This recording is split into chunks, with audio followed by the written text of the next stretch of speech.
Welcome to another deep examination of the post-apocalyptic wasteland.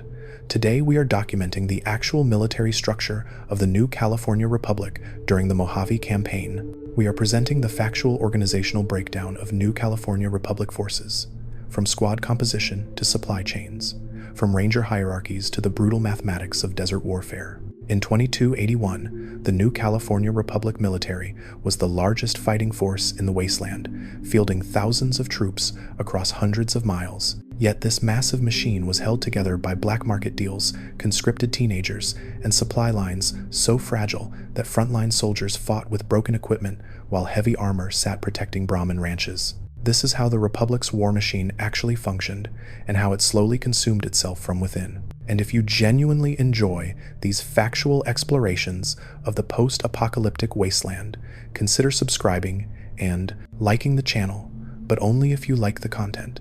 The requisition form trembled in Quartermaster Hendrick's hands, not from fear, but from the weight of what it represented. 300 service rifles, 2,000 rounds of 5.56mm ammunition, 50 sets of combat armor, all designated for the 9th Platoon, Bravo Company, deploying to Camp Forlorn Hope within 48 hours. Behind him, in the Camp McCarran Supply Depot, crates bore the gunrunner's insignia, the Republic's lifeblood, purchased with caps the new California Republic Treasury barely had. He signed the form with a hand that had signed 10,000 others just like it.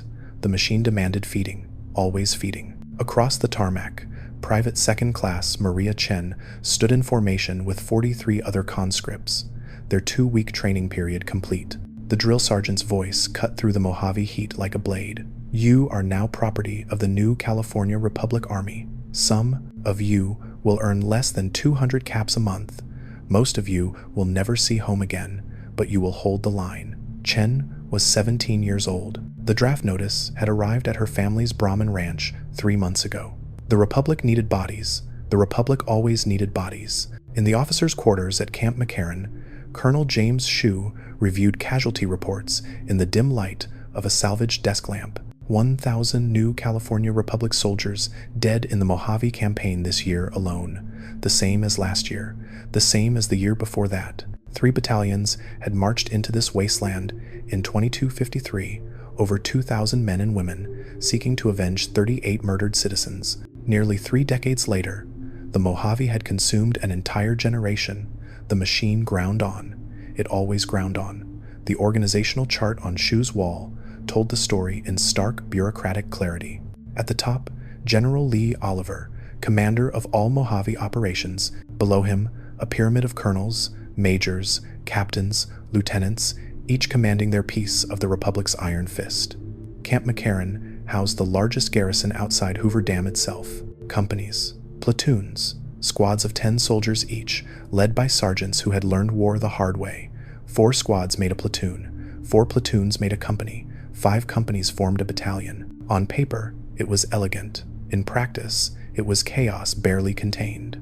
The monorail to the Strip hummed in the darkness beyond Shue's window. That direct connection was one reason the new California Republic had chosen McCarran, a pre-war airport fortified before the bombs fell, positioned perfectly to watch New Vegas. The Treaty of 2274 had granted them this base and Hoover Dam. In exchange, they had surrendered any claim to the Strip itself. Mr. House's Securitrons ensured the Republic remembered that arrangement every single day. But the treaty meant nothing to the bodies. Stacking up along the Colorado River, Lieutenant Hayes commanded a different reality entirely, 300 miles south at the Mojave outpost. His jurisdiction was simple: ensure caravans move safely along Interstate 15 and Highway 95. In practice, this meant watching Brahmin trains backed up for weeks, waiting for roads to clear. The outpost straddled the border between New California Republic territory and the hostile Mojave, a monument to the Ranger Unification Treaty of 2271 stood just outside. 2 statues shaking hands. Desert Rangers and New California Republic Rangers united against Caesar's Legion. Hayes remembered when that treaty was signed. He had been a corporal then, watching as Chief Elisa's independent Rangers, legendary survivors who had patrolled Nevada for generations, surrendered their autonomy to the Republic. In exchange, The New California Republic promised to defend Hoover Dam and New Vegas from the Legion.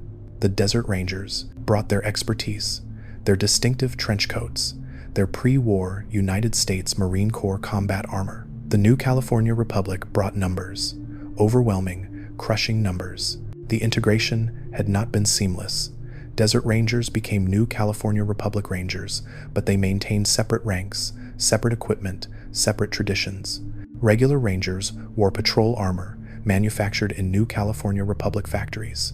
The elite, those who had earned the right through blood and time, wore the black armor. New California Republic Ranger combat armor, combining salvaged Los Angeles Police Department riot gear with the Desert Rangers' traditional duster coats. Veterans in black were living legends. A platoon of them was worth a tactical nuke. The saying went, tougher to scare, harder to kill. Hayes had never earned the black. He had stayed regular infantry, worked his way up through the standard ranks. Private second class, corporal, sergeant. The promotion to lieutenant had come after 4 years of competent service and a vacancy left by an officer's death at Camp Nelson. That was how advancement worked in the Republic's army. You waited for someone above you to die, or you proved yourself exceptional enough to skip the line. In war zones like the Mojave, vacancies appeared with disturbing regularity. At Camp Golf, Ranger Chief Hanlon stood before a map of the Mojave that might as well have been drawn in blood. Red pins marked Legion positions.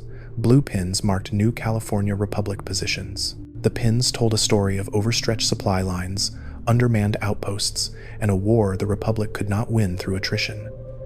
Hanlon had commanded Rangers for decades. He had seen the New California Republic transform from a loose confederation of towns into an imperial power hungry for expansion.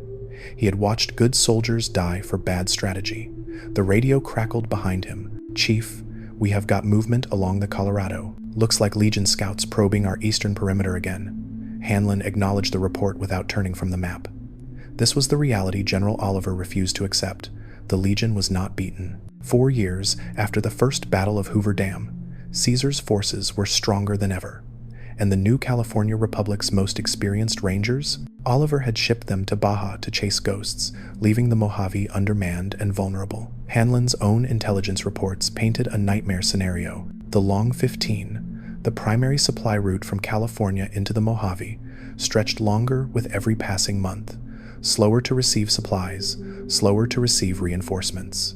Meanwhile, Brahmin barons back in the core states used their wealth to keep heavy troopers on their ranches, protecting their herds from petty raiders, while frontline soldiers at Camp Forlorn Hope fought with inadequate armor and not enough ammunition. The corruption was systemic.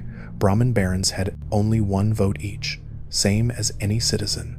But their caps bought influence in the Senate, shaped military policy, determined where equipment went. The best gear, salvaged power armor, high-end weapons, stayed in the rear. The drafted kids with 2 weeks training got shipped to the bleeding edge with service rifles and prayers. At Camp McCarran's shooting range, 1st Recon trained in the pre-dawn darkness. Lieutenant Gorobets watched his sharpshooters through binoculars, noting each kill shot, each miss. 1st Recon was different from standard infantry battalions. They were volunteers, selected from soldiers who demonstrated exceptional marksmanship on firing ranges. The pay was slightly better, an incentive to join what many considered a suicide posting, but 1st Recon earned their reputation the hard way. During the First Battle of Hoover Dam in 2277, 1st Recon and the Rangers had perched on ridges west of the dam, picking off Legion centurions and decanii with precision fire. The Malpais legate, the feared commander who had carved through New California Republic defenses, had watched his officers die from invisible shooters. In rage, he had ordered his veteran troops to charge the ridge. They had pursued the Rangers and 1st Recon into Boulder City, not knowing it was a trap. The entire city had been wired with explosives. When the charges blew, hundreds of Legion elite died in fire and collapsing buildings.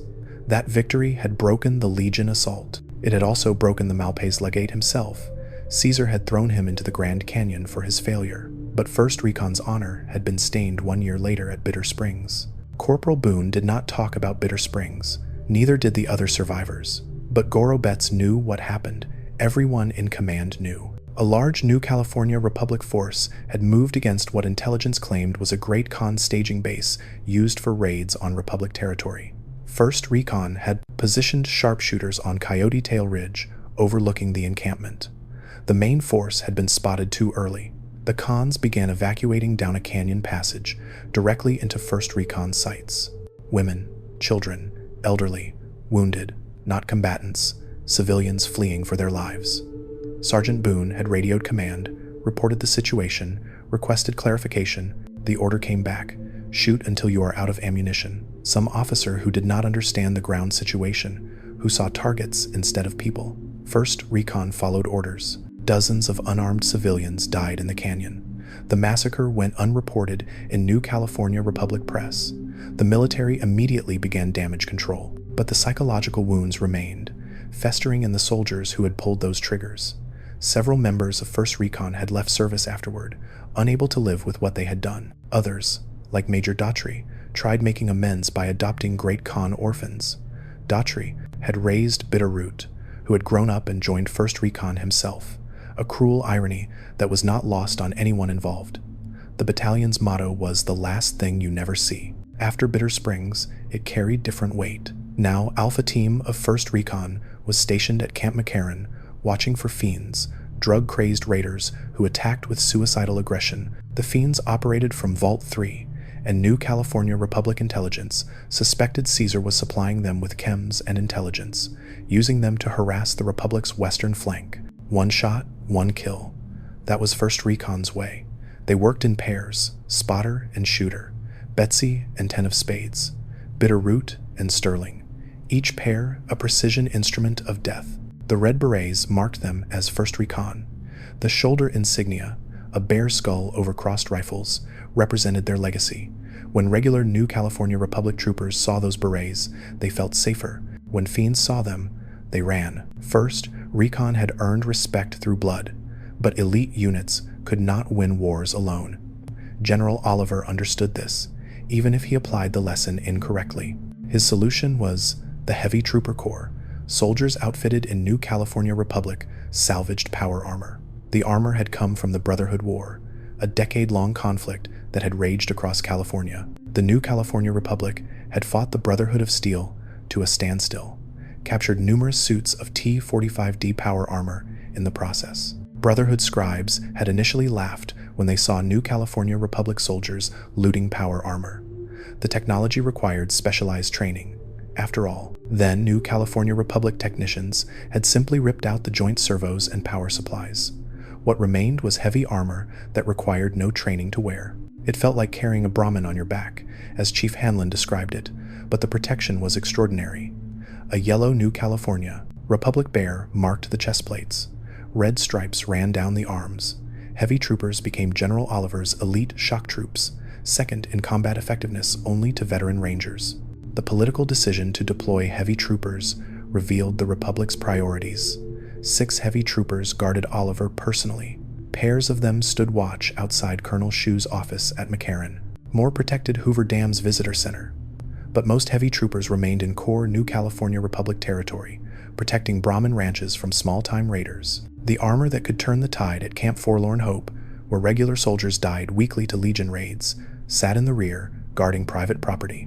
At the 188 trading post, 2 heavy troopers in salvaged power armor stood smoking despite their helmets, a physical impossibility that somehow happened anyway in the wasteland's fevered logic. Travelers passing through stared at the armored giants with a mixture of awe and resentment.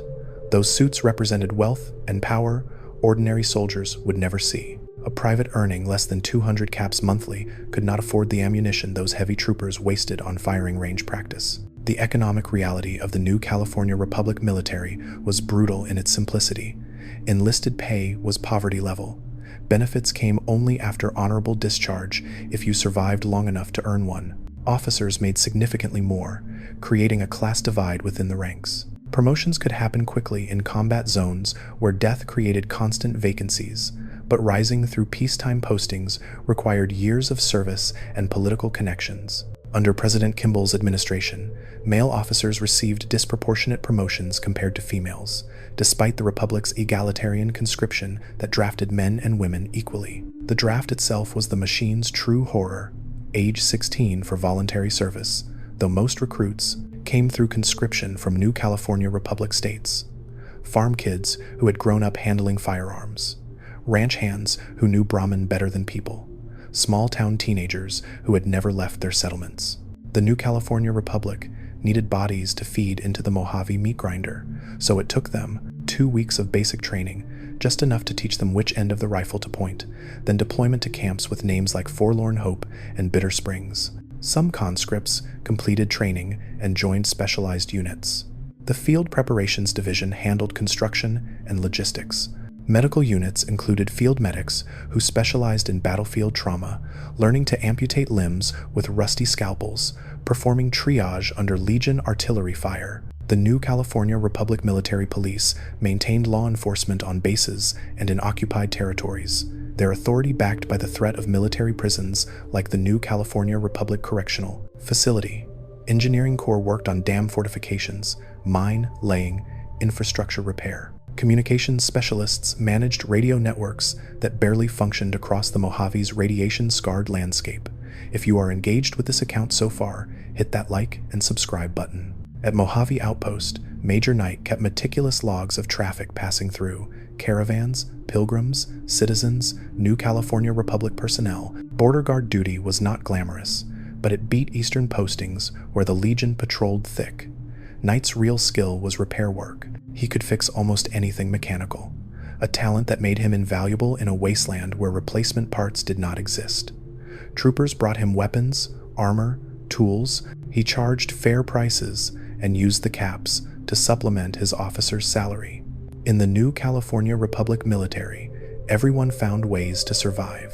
The caravans backed up at the outpost represented another systemic failure: the Crimson Caravan and other trading companies used Brahmin to haul goods along established routes. The Big Circle connected major settlements, moving water, chems, weapons, food, scrap, everything the Republic needed to function. But with roads compromised by raiders, fiends, and Legion infiltrators, caravans could not move. Goods rotted, prices inflated. Supply lines that already stretched too thin snapped entirely. Colonel Moore stood on Hoover Dam's observation deck, watching the Colorado River flow beneath her command. The dam produced electricity that powered the entire Mojave, 95% sent back to new California Republic states per the treaty, 5% to the Strip. Fresh water flowed to settlements that would die without it. Holding this dam meant holding the Republic's future. Losing it meant economic collapse back home. Moore was a pragmatist. She understood what Chief Hanlon refused to accept. The new California Republic could not abandon the Mojave. Too much had been invested. Too many had died. Retreat would invalidate every sacrifice, every cap spent, every soldier buried in mass graves outside Camp Searchlight.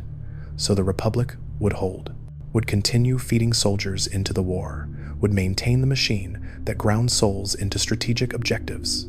Around her, new California Republic troopers manned defensive positions with an efficiency born from constant drill. These were not conscripts with 2 weeks training. Dam security drew experienced soldiers, veterans who had survived multiple deployments.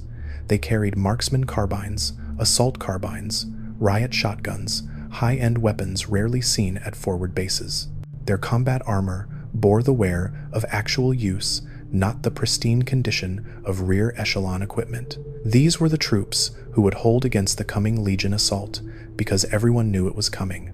Caesar's forces gathered across the Colorado, preparing for the Second Battle of Hoover Dam, new California Republic. Intelligence tracked Legion movements, noted the buildup, estimated enemy strength at numbers that made Moore's stomach turn. The Republic had won at Boulder City through clever tactics and preparation, but the Legion learned from defeat. Their new legate, Lanius the Monster of the East, did not make the Malpais legate's mistakes. He was patient, methodical, brutal beyond measure. The dam would burn when Lanius came. Soldiers would die by the hundreds, and the machine would record their names in casualty reports, requisition replacement personnel, continue grinding forward into the wasteland's darkness. Quartermaster Sergeant Contreras ran the black market out of Camp McCarran's supply depot because the official supply chain had failed 18 months ago. He stood among crates that should have contained ammunition, but instead held whatever he could steal, trade, or extort. A shipment of stimpaks meant for Camp Forlorn Hope's medical tent, redirected to the Crimson Caravan in exchange for weapon repair kits, body armor requisitioned for the 9th Platoon, sold to a gunrunner's buyer for 3 times the new California Republic procurement price. The caps went into Contreras' personal account. The soldiers went without. The system bred corruption because the system was broken. Official new California Republic supply routes originated in Shady Sands, traveled through the Boneyard, crossed the Mojave outpost, then dispersed to camps scattered across hundreds of miles of hostile territory. Each leg of that journey was a choke point where things could, and did, go catastrophically wrong. Brahmin died from dehydration. Caravans were ambushed by Legion Frumentari. Fiends poisoned water supplies. Raiders stole entire shipments. What arrived at McCarran was a fraction of what left California, and what left California was not enough to begin with. Private Chen learned this reality 3 days into her deployment at Camp Forlorn Hope. The medical tent reeked of gangrene and desperation. Dr. Richards, if he could still be called that, worked with instruments sterilized in questionable water and stitched wounds with thread salvaged from pre-war clothing. The morphine had run out 2 weeks ago. Soldiers screaming from infected shrapnel wounds received whiskey if they were lucky, a bullet if they were not. Chen had been assigned to carry wounded from the front line to the medical tent. Her first casualty was Corporal Davis, 23 years old, his left leg destroyed below the knee by a Legion landmine. Davis had crawled 200 yards through irradiated sand before Chen and another private reached him. By the time they got him to Richards, infection had set in. The doctor amputated with a bone saw that had not been sharp in 6 months. Davis died anyway, screaming for his mother in a language Chen did not recognize. She carried 7 more bodies that week. Only 2 survived their wounds. The Field Preparations Division was supposed to provide construction support, logistics infrastructure, engineering expertise. In practice, they operated salvage teams that stripped anything useful from the wasteland and tried to keep existing facilities from complete collapse. Sergeant Wilkins commanded a 12-person Field Preparations Division unit at Hoover Dam, tasked with maintaining the dam's structural integrity while new California Republic engineers attempted to maximize power output. Wilkins understood they were failing. The dam had been built by pre-war America with materials and expertise that no longer existed. When Turbine 3 developed a catastrophic bearing failure, the new California Republic could not manufacture a replacement. They scavenged parts from Helios 1, the solar plant where the Brotherhood of Steel had made their last stand before the new California Republic crushed them in 2276. The jury-rigged repair lasted 4 months before failing again. Now Turbine 3 sat idle, reducing the dam's power output by 15%. California settlements went dark 3 hours earlier each evening. No one in the Mojave cared. The New California Republic Correctional Facility, New California Republic Correctional Facility, represented another systemic collapse. Originally a pre-war prison, the New California Republic had converted it into a facility for military offenders, deserters, mostly, soldiers who had abandoned their posts rather than die for a war they did not believe in. The New California Republic Correctional Facility processed hundreds of prisoners, warehousing them in overcrowded cells with minimal guards and less oversight. Then the powder gangers revolted. Convict workers in the facility's quarry overwhelmed their supervisors, seized the dynamite stores, and took control of the entire complex. The New California Republic lacked the forces to retake it. Every available soldier was needed at the Colorado River. So the New California Republic Correctional Facility became a bandit stronghold 10 miles from the New California Republic's primary supply route. The powder gangers raided caravans, sabotaged infrastructure, killed New California Republic personnel with explosives stolen from the Republic's own stockpiles.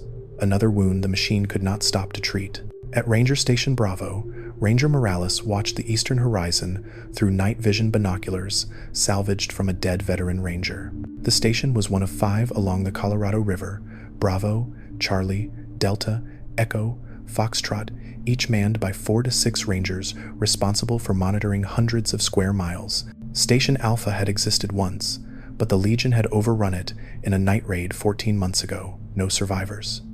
The New California Republic had not rebuilt it. Morales had been a regular ranger for 9 years. He had transferred from standard infantry after demonstrating proficiency with explosives during the Boulder City operation. The Rangers accepted volunteers, unlike the conscription-heavy regular army, but they expected excellence. Ranger training at Camp Golf turned soldiers into scouts, snipers, demolition experts, and reconnaissance specialists. Those who survived the training received Ranger patrol armor, hand-manufactured in New California Republic factories, lighter than combat armor, but offering comparable protection. The black armor remained out of reach. Veteran Rangers had served 20 years minimum.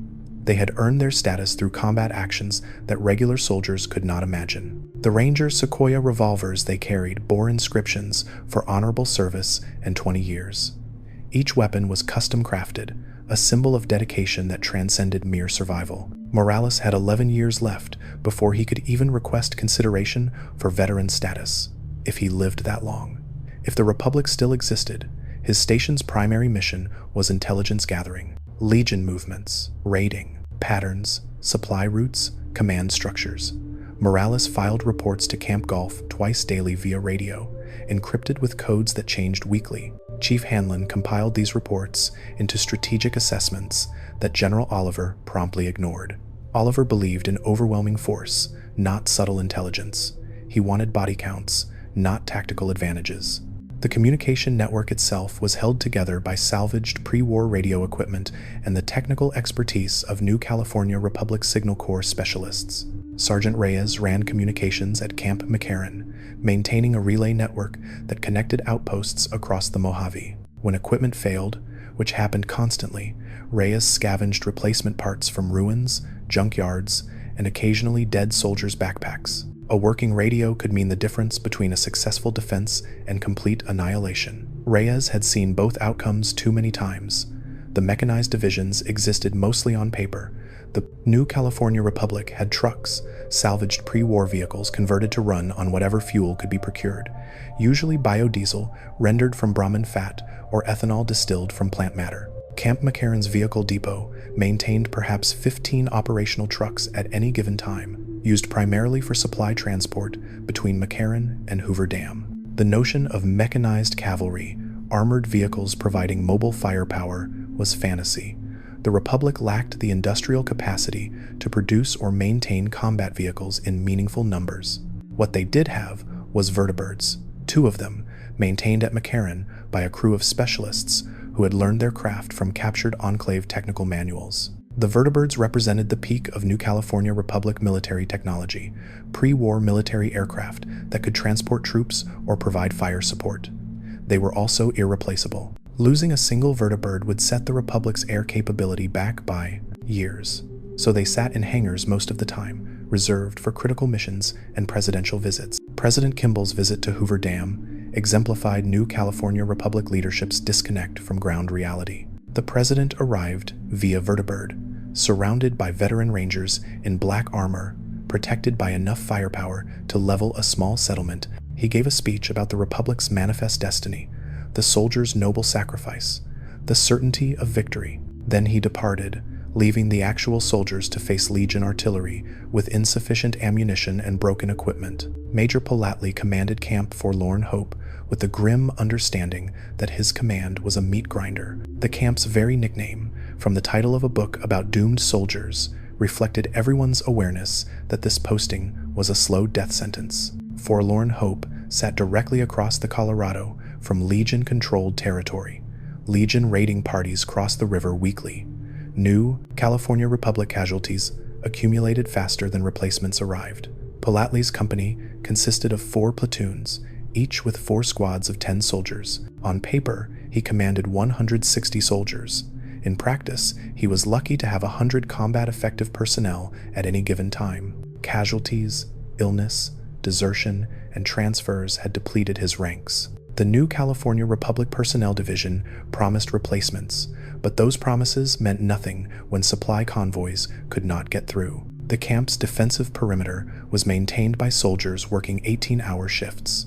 They dug trenches, filled sandbags, constructed firing positions from scrap metal and shattered concrete. The work never ended because Legion mortars destroyed their fortifications every week. Rebuild, defend, die, repeat. The machine's eternal cycle. Medical support at Forlorn Hope consisted of 1 doctor, 2 medics, and a veterinarian who had been drafted and reassigned to treat human soldiers because the new California Republic needed every warm body. The medical tent had 12 beds. During Legion raids, they performed triage on the ground outside, sorting soldiers into categories: treatable, critical, expectant. Expectant meant going to die regardless of intervention. Those soldiers received whatever morphine was available and were left to expire while doctors worked on salvageable cases. Private Chen had stopped crying after the first week. The 11th soldier she had carried to the medical tent was a sergeant she had shared guard duty with. Friendly guy, always had a joke, planning to marry his girlfriend after discharge. A Legion throwing spear had punched through his stomach, severing his spine. He was alive, conscious, begging for help. The doctor marked him expectant without examining him. Chen held his hand while he died over the course of 6 hours, slowly bleeding internally. When it was over, she went back to her post and resumed guard duty. The new California Republic Military Police maintained order through fear and overwhelming authority. Captain Pappas commanded the military police detachment on the Strip, a political posting that required navigating the delicate balance between New California Republic law and House's sovereignty. Her military police could not arrest Strip citizens without cause, could not enter the casinos without permission, could not interfere with House's operations. But they could, and did, police New California Republic personnel with brutal efficiency. Desertion was the primary offense. Soldiers who abandoned their posts faced military tribunal, imprisonment at the New California Republic Correctional Facility before the revolt, or execution depending on circumstances. The military police ran down deserters with methodical precision, tracking them through the wasteland using Ranger scouts and informant networks. Punishment was public, deterrent through spectacle. The machine could not tolerate dissent. Internal affairs divisions investigated corruption, but they were as corrupt as everyone else. Contreras ran his black market openly because he paid the right people. Officers embezzled funds by falsifying requisitions. Quartermasters sold equipment to civilian buyers and reported it as lost in transit. Everyone took their cut because official pay did not cover survival costs. The corruption was systemic, institutional, and completely ignored by higher command. The reserve system had been designed to maintain a ready pool of trained soldiers who could be activated during emergencies. In practice, the Mojave Campaign had stretched so long that reserves were simply active duty soldiers waiting to be deployed. The draft pulled continuously from new California Republic states, processed conscripts through 2-week training cycles, and shipped them east. There was no reserve. Everyone was committed. The machine had consumed its emergency capacity years ago. Home defense forces in California settlements consisted of local militias, deputized civilians, and whatever retired veterans could still hold rifles. The regular army was in the Mojave. The Rangers were in the Mojave. The heavy troopers who should have been home defense were guarding Brahmin ranches. If Caesar's legion somehow bypassed Hoover Dam and struck into New California Republic heartland, there was nothing to stop them. Chief Hanlon understood this. His falsified intelligence reports, claiming Legion weakness where strength existed, were an attempt to force New California Republic withdrawal before the coming catastrophe. If the Republic retreated now, it would be strategic repositioning. If they waited until the Second Battle of Hoover Dam failed, it would be total collapse. Hanlon was committing treason to save the nation. No one would thank him for it. At Camp Golf, the Ranger training facility operated despite resource shortages that would have shut down regular military operations. New recruits, volunteers transferring from standard infantry, endured 6 weeks of intensive instruction in marksmanship, survival, reconnaissance, and tactics. The training had a 40% failure rate. Those who washed out returned to infantry positions. Those who succeeded joined Ranger battalions and received the patrol armor that marked their status. The training emphasized self-sufficiency. Rangers operated in small teams, often without support, deep in hostile territory. They needed to navigate without maps, survive without supply drops, engage superior forces through ambush and precision fire. Unlike regular infantry who fought in formation, Rangers were ghosts. They appeared, killed, and vanished. At least, that was the ideal. Reality was messier. Ranger Morales at Station Bravo was supposed to observe and report, not engage. But when Legion patrols crossed into his area of responsibility, silence felt like cowardice. He had called in artillery strikes from Camp Golf when artillery shells were available, which was rarely. He had planted landmines along Legion routes, using explosives scavenged from abandoned pre-war military caches. Twice he had engaged small Legion scouting parties with his sniper rifle, killing 6 legionaries across both encounters. His reports did not mention those killings. They fell into the category of actions taken but not officially acknowledged. The intelligence network that Rangers fed into was compromised. Legion Frumentari, infiltrators who could pass as New California Republic citizens, had penetrated multiple camps. At McCarran, a soldier named Curtis had operated as a Legion spy for 8 months before being discovered. He had fed troop movements, supply schedules, and strategic plans directly to Caesar's intelligence services. When discovered, he had killed 2 military police before being executed. But how many other Frumentari remained undetected? How much New California Republic intelligence was actually Legion? Disinformation? Paranoia infected the ranks. Soldiers suspected each other. Officers ordered loyalty tests. The military police ran security sweeps that violated New California Republic's own military codes. At Forlorn Hope, Major Palatli had personally interrogated 12 soldiers suspected of Legion sympathies. 3 had been guilty, Frumentari recruiting other soldiers to Caesar's cause. Palatli had executed them personally with his 9mm service pistol.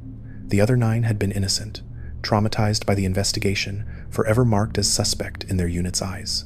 If this narrative has kept you listening, and you want more factual accounts from the post-apocalyptic wasteland, hit that like button. It really motivates me to create more Fallout content. The Gunrunners provided most New California Republic weapons through contracts worth millions of caps. Their factory in the Boneyard manufactured service rifles, combat armor, ammunition, and maintenance parts. The relationship was purely transactional. The Gunrunners cared about profit, not ideology. They would sell to anyone with caps, including parties hostile to the New California Republic. But the Republic's bulk purchasing made them the Gunrunners' primary customer. Private Chen's service rifle had been manufactured 3 years ago. The serial number stamped into the receiver indicated it had been issued to 4 previous soldiers before her. All 4 had died. The rifle's stock bore notches carved by hands, now rotting in unmarked graves.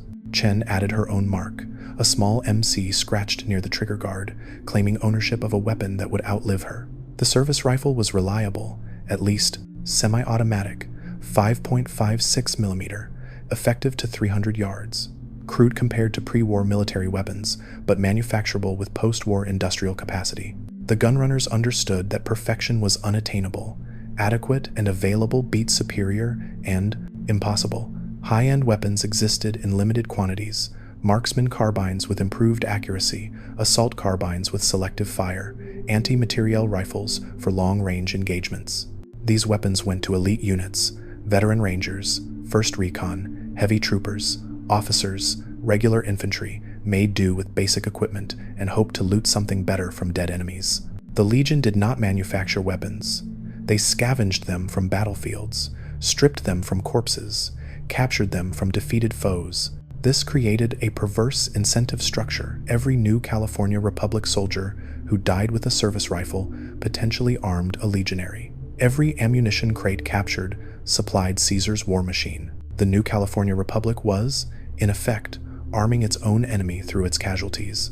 At Bitter Springs, Captain Gilles commanded a camp that existed primarily as refugee center and supply depot. The camp had been a Great Khan settlement until the 2278 massacre. Now it housed displaced civilians, operated as a waypoint for caravans, and maintained a small New California Republic garrison. The garrison's primary function was preventing the refugee population from starving. Secondary function was monitoring for Legion infiltration among the refugees.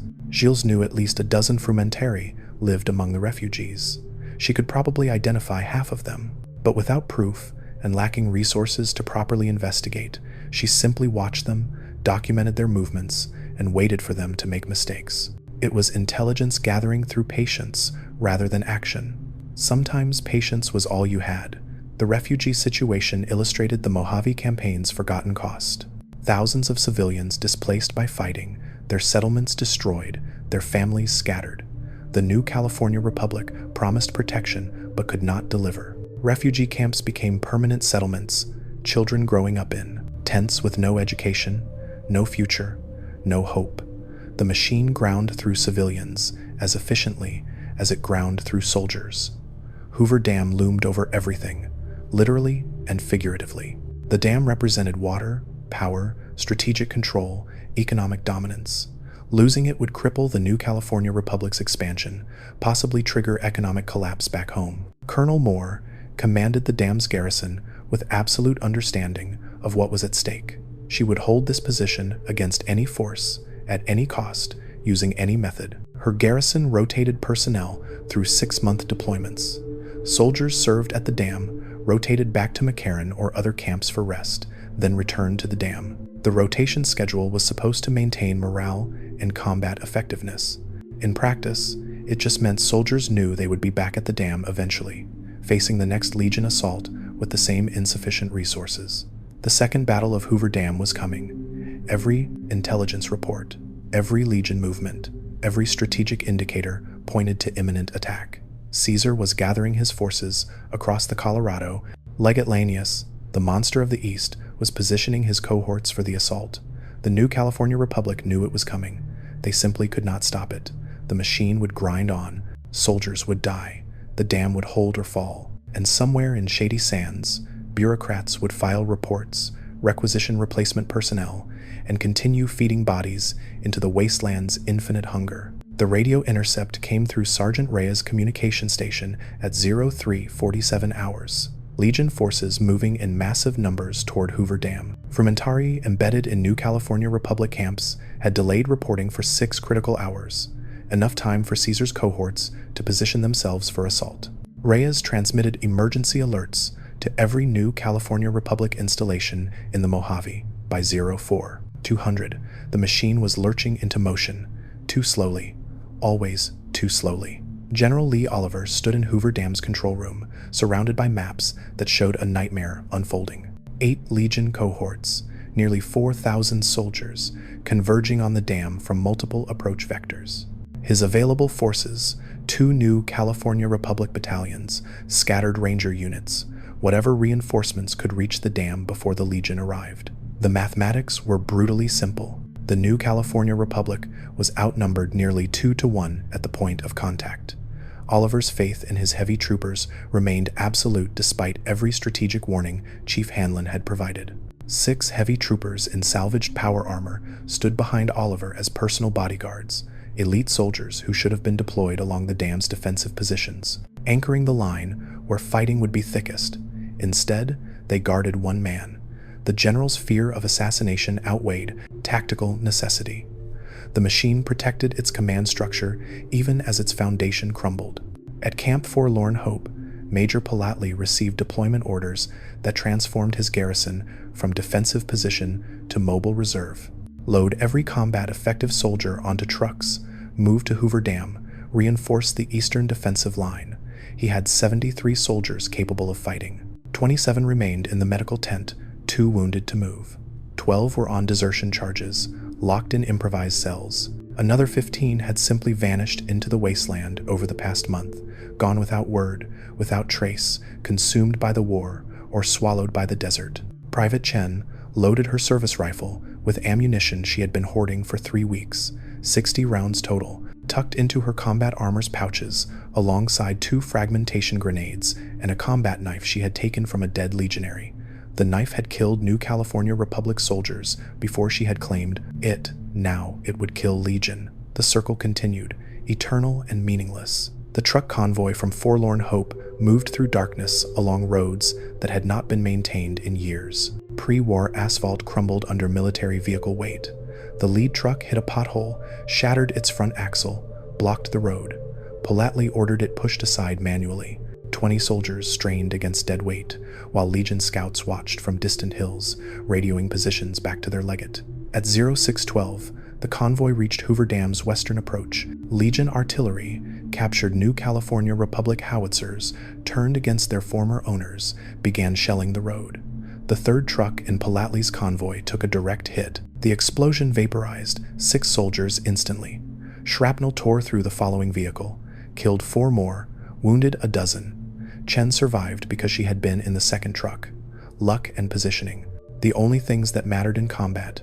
First, Recon's Alpha team had relocated from Camp Forlorn Hope days earlier, positioned on high ground west of the dam. Lieutenant Gorobets watched Legion forces through his rifle scope, calculating ranges, wind speeds, target priorities. Corporal Betsy spotted beside him, identifying officers by their distinctive armor and position in formation. 10 of Spades and Bitterroot had positioned 300 yards south, covering a different approach angle. Sterling worked alone. The former New California Republic Ranger preferred isolation, trusted his modified .357 lever action more than any partner. The battalion's motto, "The last thing you never see," would be tested against Caesar's finest. Unlike the first battle, where 1st Recon and Rangers had dominated through superior marksmanship, this engagement featured Legion forces who had learned from defeat. Lanius had positioned his own sharpshooters, former Twisted Hair's tribe members, recruited for their archery skills, now armed with scavenged hunting rifles. Counter-sniper warfare in the wasteland, evolution through blood. Gorobet's first shot killed a Legion Centurion at 730 yards. The officer dropped mid-command, his skull fragmenting from the .308 round's impact. His Century faltered, lost cohesion for critical seconds. Betsy identified the next target, a Decanus rallying his contubernium. Gorobets fired. Another legionary commander died before understanding what killed him, but Legion return fire came faster than expected. A Twisted Hair's marksman had tracked Gorobet's muzzle flash. The return shot missed by inches, ricocheted off rocks beside Betsy's position. She relocated immediately, pulling Gorobets with her. Good training, proper discipline. It saved their lives when Legion mortar fire obliterated their previous position seconds later. 10 of Spades was not as lucky. The Legion marksman found him on the third shot, punched a .308 round through his throat. Bitterroot held his partner while he drowned in his own blood, unable to apply pressure to a wound that had destroyed everything critical. 10 of Spades died staring at the sky, making sounds that were not quite words. Bitterroot returned to his rifle and resumed killing legionaries with mechanical precision. Grief could wait. Survival demanded focus. Colonel Moore commanded the dam's defense from the visitor center, coordinating 7 different combat elements through radio communications that kept failing. Legion electronic warfare, crude but effective, jammed New California Republic frequencies with white noise and recorded screaming. Moore switched channels, re-established contact, issued orders that sometimes reached their recipients and sometimes vanished into static. The eastern defensive line consisted of trenches, sandbag fortifications, and pre-positioned machine gun nests. Standard New California Republic infantry, conscripts and veterans mixed, together, held those positions against the initial Legion assault. The first wave hit at 0645, 3 centuries of legionaries charging across open ground under covering fire from their own archers. Private Chen fired her service rifle until the barrel overheated and her shoulder bruised from recoil. Legionaries died in waves, cut down by concentrated New California Republic firepower, but they kept coming. Caesar's recruitment had replaced casualties faster than the New California Republic could inflict them. For every 10 legionaries killed, 20 more appeared. The human wave attack. Brutal, simple, effective against defenders with limited ammunition. Chen's rifle jammed on round 43. She cleared the malfunction, resumed firing. Round 58. The legionaries were 50 yards from her position, 40 yards. She could see their faces now. Young men, teenagers, tribal recruits who had been enslaved and indoctrinated into Caesar's war machine. They screamed Latin phrases she could not understand, charged with machetes and throwing spears, died meters from New California Republic trenches. Her last round killed a legionary whose face reminded her of her younger brother, 17 years old, maybe 18. The bullet caught him in the chest, spun him backwards, left him twitching in irradiated sand. Chen grabbed her combat knife and waited for the next wave. The new California Republic heavy troopers finally entered combat when Legion forces breached the eastern defensive line. 6 soldiers in salvaged power armor, armed with light machine guns and grenade launchers, became a mobile counterattack force. They waded into Legion formations with the invulnerability their armor provided, soaking damage that would have killed regular infantry, dispensing death with industrial efficiency. Legionary machetes bounced off the armor's plates. Throwing spears could not penetrate. Even scavenged firearms firing armor-piercing rounds struggled against the thick metal. The heavy troopers were mobile fortresses, exactly what General Oliver believed would turn the tide. For 30 minutes, they dominated their section of battlefield. Then, Legion sappers, demolition specialists trained in explosive placement, flanked the heavy troopers through collapsed sections of dam infrastructure. They carried satchel charges built from unexploded New California Republic artillery shells, suicide weapons. The first sapper detonated his charge against a heavy trooper's back, where armor was thinnest. The explosion killed both the sapper and the New California Republic soldier, ripped the power armor open like a can, exposed the man inside to Legion blades. The other heavy troopers fell within minutes. Concentrated explosive attacks from opponents willing to die for each kill. Their sacrifice meant nothing strategically. The eastern line was collapsing regardless, but it demonstrated the salvaged power armor's fundamental weakness. Without servo assistance, the armor was just heavy metal. Mobility was compromised, stamina drained rapidly. Against a suicidal enemy with proper explosives, it became a tomb. Chief Hanlon arrived at the dam at 0712 with elements of his Ranger battalions, regular Rangers in patrol armor and 3 squads of veterans in black armor. The veterans were everything their reputation promised. 47 soldiers who had each served 20+ years, survived countless battles, earned the right to wear armor that made them legends. They deployed along the dam's upper positions with anti-materiel rifles and marksman carbines, turned sections of the battlefield into kill zones measured by the second. A veteran ranger named Morales, no relation to the ranger at Station Bravo, just shared surname common among New California Republic's Hispanic population, killed 17 legionaries in 4 minutes. Each shot was calculated, precise, economical. He did not waste ammunition on uncertain targets. Every trigger pull meant 1 Legion soldier stopped moving. His spotter, a female veteran whose name was lost to records, fed him target information while simultaneously engaging with her own rifle. They worked with synchronized efficiency that regular soldiers could not comprehend.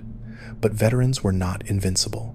Legion artillery found their positions through counter-battery fire. A mortar round landed between Morales and his spotter, killed them both instantly.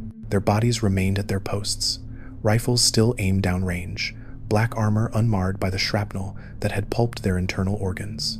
They had held their position until death. That was the veteran Ranger way. The Legion committed their second wave at 0748, 4 more centuries. These led by Lanius himself. The monster of the East was everything New California Republic intelligence had feared. He stood 7 feet tall in his distinctive armor, wielded a blade that had been forged from a pre-war bumper sword. He killed the first New California Republic soldier who engaged him with a single strike that split the man from shoulder to sternum. Then he continued forward, butchering his way through defensive positions with methodical brutality. New California Republic soldiers broke and ran, not conscripts, veterans, men and women who had survived multiple deployments, who understood what was coming. They had seen what Lanius did to captured enemies. Death was preferable to what awaited prisoners. The rout began on the eastern line, spread through adjacent positions, threatened to collapse the entire New California Republic defense. Colonel Moore transmitted the order for Ranger Station Charlie to implement Contingency Protocol Delta 7. That protocol, developed after Boulder City, involved pre-positioned explosives throughout dam infrastructure. If the New California Republic was losing, they would deny Caesar his prize by destroying what they could not hold. Moore had authorized the detonation sequence. Better to destroy the dam than let Legion capture it intact. But Chief Hanlon countermanded the order. In the chaos of failing communications and collapsing command structure, his authority as senior ranger superseded Moore's tactical decisions. Or perhaps it was simply that the explosives teams obeyed Hanlon instead of Moore. The distinction did not matter. The charges were not detonated. The dam remained intact. What saved the New California Republic was not superior tactics or equipment. It was Mr. House's intervention. The Securitron army that had been upgraded in the fort's secret bunker emerged from tunnels beneath the dam. Hundreds of combat robots, armed with weapons that made New California Republic equipment look primitive. They rolled into Legion formations, dispensed death with automated precision, turned the tide through sheer firepower. Or perhaps it was Yes Man, depending on which timeline manifested. Or maybe the courier themselves, wielding whatever arsenal they had assembled across their journey. The historical record fragmenting here, splintering into possibilities that could not all be true, but all existed in the wasteland's quantum mythology. What was certain? The Legion broke, Lanius retreated or died. Caesar's forces routed across the Colorado River, leaving thousands of corpses on ground that would never stop reeking of death. The New California Republic held Hoover Dam. The cost had been extraordinary. Private Chen survived the battle with 7 rounds remaining, her combat knife broken, and a shrapnel wound in her left thigh that would leave her limping for life. She had killed 6 legionaries in hand-to-hand combat after her ammunition depleted. 6 young men whose faces haunted her afterward, whose deaths accomplished nothing beyond her own survival. Major Polatli died leading a countercharge on the eastern line.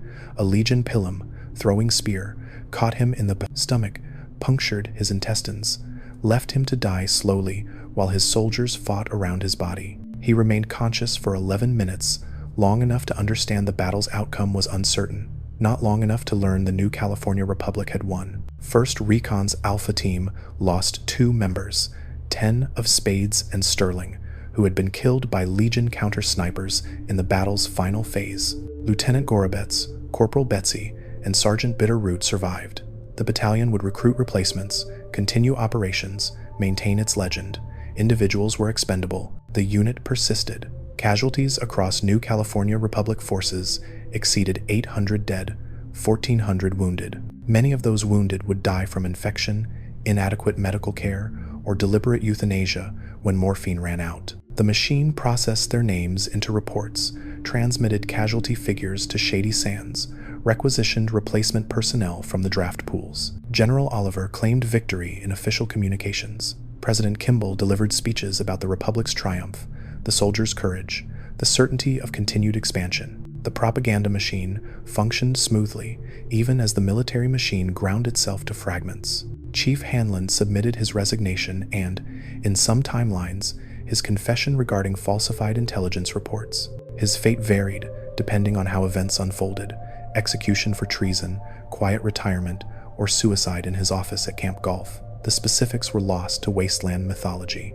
What remained consistent was his recognition that the New California Republic could not sustain the Mojave Campaign indefinitely. The captured Legion prisoners numbered in the hundreds.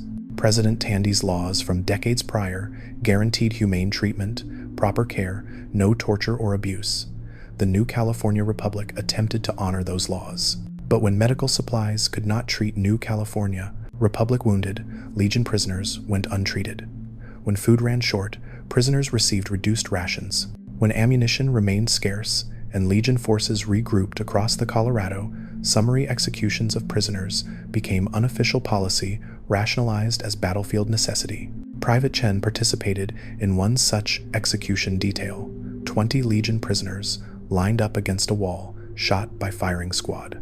She fired her service rifle into a legionary who might have been the brother of the boy she had killed during the battle. The cycle continued. Violence breeding violence without end. The New California Republic's supply situation did not improve after Hoover Dam. Victory brought no miracle logistics. Brahmin caravans still backed up at the Mojave outpost. Quartermaster Contreras still ran his black market at McCarran. Corruption still infected every level of military organization.